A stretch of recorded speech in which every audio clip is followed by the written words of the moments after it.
नमस्कार दोस्तों, आर्ट वाला चैनल में आपका स्वागत है। आज हम कक्षा 12 के अर्थशास्त्र विषय से 5 ऐसे महत्वपूर्ण प्रश्न ले आए हैं जो कि पिछले साल के रिपीटेड हैं, तो इस साल भी आने की संभावना है। आइए देखते हैं। राष्ट्रीय आय की परिभाषा और इसे मापने की विधियाँ समझाइए। आइए देखते हैं। राष्ट्रीय आय की परिभाषा।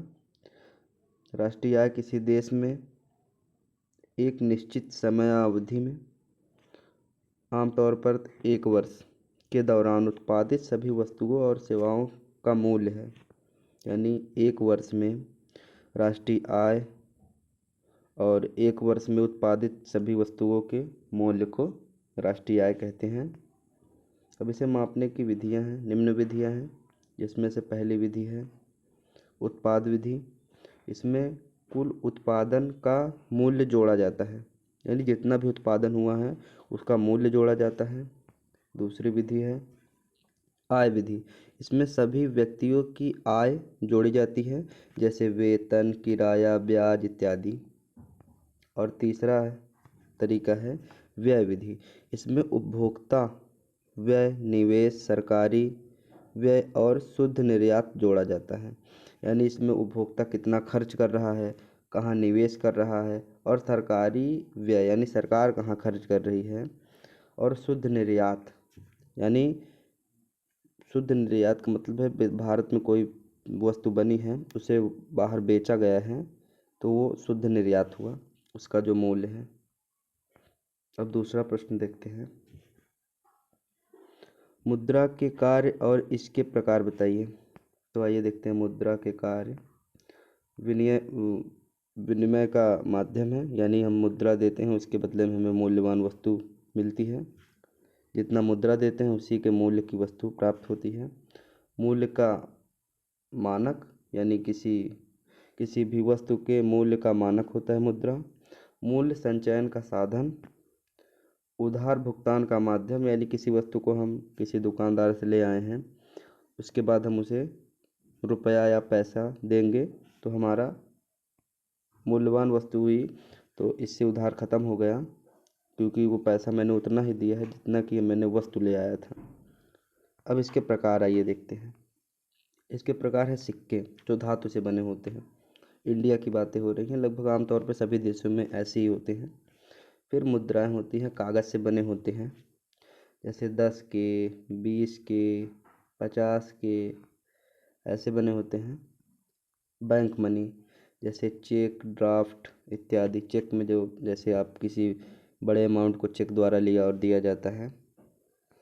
अब तीसरा प्रश्न देखते हैं। उपभोग और बचत के बीच संबंध को समझाइए। उपभोग और बचत व्यक्ति की आय पर आधारित होते हैं। यानी जिस व्यक्ति की आय ज़्यादा होती है वो उपभोग अधिक करता है, बचत कम करता है, और जिस व्यक्ति की आय कम होती है वो उपभोग कम करता है, बचत अधिक करता है भविष्य के लिए। उपभोग कंजप्शन, व्यक्ति की आय का वह हिस्सा जो वर्तमान ज़रूरतों को पूरा करने में खर्च होता है, वह उपभोग है। अब बचत देखते हैं। आय का वह हिस्सा जो खर्च नहीं किया जाता और भविष्य के लिए बचाया जाता है, वह बचत है, यानी सेविंग। उपभोग और बचत में विपरीत संबंध है। यदि आय बढ़ती है तो उपभोग बढ़ता है, और आय बढ़ती है तो उपभोग और बचत दोनों बढ़ जाते हैं। ये चौथा प्रश्न, विकास और आर्थिक वृद्धि में अंतर स्पष्ट कीजिए। तो आर्थिक वृद्धि क्या है देखते हैं। यह उत्पादन में मात्रात्मक वृद्धि को दर्शाता है। किसी उत्पादन में 1-2 पॉइंट या 10-15 पॉइंट की वृद्धि को दर्शाता है।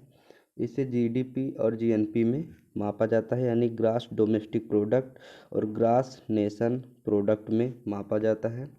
यह अल्पकालिक होता है, यानी यह बहुत कम समय के लिए होता है, हर साल नए आंकड़े आते हैं। आर्थिक विकास। अब आर्थिक विकास देखते हैं। यह उत्पादन, आय और जीवन स्तर और सामाजिक कल्याण के सुधार को दर्शाता है। आर्थिक विकास यानी जिसके पास पैसा ज़्यादा होता है उसके रहने का तरीका, खाने का तरीका, पहनने का तरीका अलग होता है, और जिसमें कम होते हैं उनके तरीके अलग होते हैं। और उनके कम सुधार होता है उनके व्यवहार में। अब दूसरा पॉइंट देखते हैं, इसमें आर्थिक और गैर आर्थिक कारक शामिल होते हैं। यह दीर्घकालिक प्रक्रिया है। अब पांचवा प्रश्न देखते हैं, भारत में गरीबी के कारण और समाधान बताइए। भारत में गरीबी क्यों है और है तो इसके समाधान क्या हो सकता है, आइए देखते हैं। गरीबी के कारण, तेजी से जनसंख्या वृद्धि, ये पहला कारण है। भारत में जनसंख्या वृद्धि बहुत तेजी के साथ हो रहा है, तो गरीबी का एक महत्वपूर्ण कारण है। अब दूसरा, बेरोजगारी और अर्ध बेरोजगारी कारण, यानी एक तो है जो पूर्ण रूप से बेरोजगार हैं और एक कुछ ऐसे बेरोजगार होते हैं जिन्हें उनके ढंग का कार्य न मिलने के कारण वह बेरोजगार रहते हैं। अब तीसरा, ग्रामीण क्षेत्रों में पिछड़ापन, यानी ग्रामीण क्षेत्र बहुत ही पीछे होते हैं, उनमें शैक्षिक विकास और शहरी विकास की तुलना में बहुत ही अंतर होता है। असमान आय वितरण, यानी असमान, यानी किसी का आय वितरण एक समान नहीं है। किसी की आय महीने का 10,000 है तो किसी का 15,000 है, तो किसी का 5,000 में ही गुजारा करना पड़ता है। ये भी एक बहुत महत्वपूर्ण कारण है। अब इसके समाधान क्या हो सकते हैं, आइए देखते हैं। गरीबी उन्मूलन योजनाओं को सख्ती से कार्यान्वयन किया जाए, यानी सरकार के द्वारा गरीबी योजनाओं, जो गरीबों के लिए योजनाएं हैं, उन्हें तेज़ी से बढ़ाया जाए। रोजगार के नए अवसर पैदा करने चाहिए सरकार को। शिक्षा और कौशल का विकास करना चाहिए और ग्रामीण क्षेत्रों का विकास करना चाहिए। धन्यवाद दोस्तों, आज का प्रश्न यहीं समाप्त हुआ। वीडियो अच्छा लगा हो तो चैनल को सब्सक्राइब करें, आर्ट वाला चैनल को। धन्यवाद।